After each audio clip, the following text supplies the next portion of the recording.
প্রথম ওয়াদা। দ্বিতীয় ওয়াদা পূরণ করবেন, দাফন কাফন কমপ্লিট। সাহাবীরা বললেন, ইয়া রাসূলুল্লাহ, ইয়া হাবিবাল্লাহ, আপনি কেন গো নবী এখানে দাঁড়িয়ে থাকলেন, আপনি কি যাবেন না? নবী বললেন, ও সাহাবীরা তোমরা যাও রে, আমি আমার খাদিজার কবর ছেড়ে আমি আসব না। সাহাবীরা বললেন, নবী গো, এই চোখের পানি ছাড়েন না, ছাড়েন, দেখেন দুপুরটা পানি সদকা করতে পারেন কিনা। নবী পাকের করুন এই সমস্ত ঘটনা শুনে যদি আপনি এক ফোঁটা চোখের পানি ছেড়ে দিতে পারেন, আমি বলে গেলাম এই মাহফিল সাক্ষী রইল, কঠিন কিয়ামতের ময়দানে আপনার আমার চোখের পানি রাসূল পর্যন্ত পৌঁছাই দিবে। এবার নবী বললেন, সাহাবীরা তোমরা যাও রে। সাহাবীরা, আমি যাব না, আমার খাদিজার কবরের পাশে আমি দাঁড়িয়ে থাকবো। নবীজি কবর ছেড়ে আসেন না, দাঁড়াতে দাঁড়াতে বহু সময় পার হয়ে গেছে। আকাশের লক্ষ লক্ষ ফেরেশতারা তাকিয়ে আছে।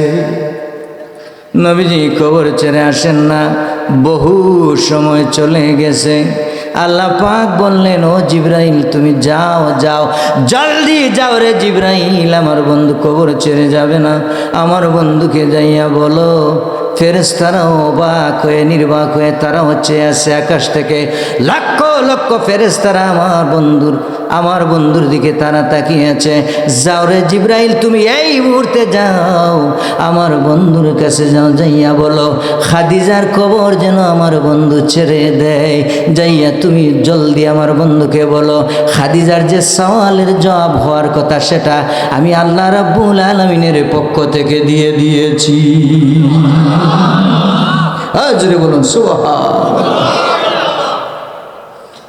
খাদিজার সওয়ালের জবাব আমি নবী পাক কেন বন্ধু আমার দাঁড়িয়ে আছে রে, আমার বন্ধুকে যাইয়া বলো যেই সওয়ালের জবাবটা হওয়ার কথা, যেই প্রশ্নের উত্তরটা দেওয়ার কথা, আমার বন্ধুকে যাইয়া বলো রে, চিন্তার কোনো কারণ নাই, খাদিজার সওয়ালের জবাবটা আমি আল্লাহ রাব্বুল আলামিনের পক্ষ থেকে দিয়ে দিলাম।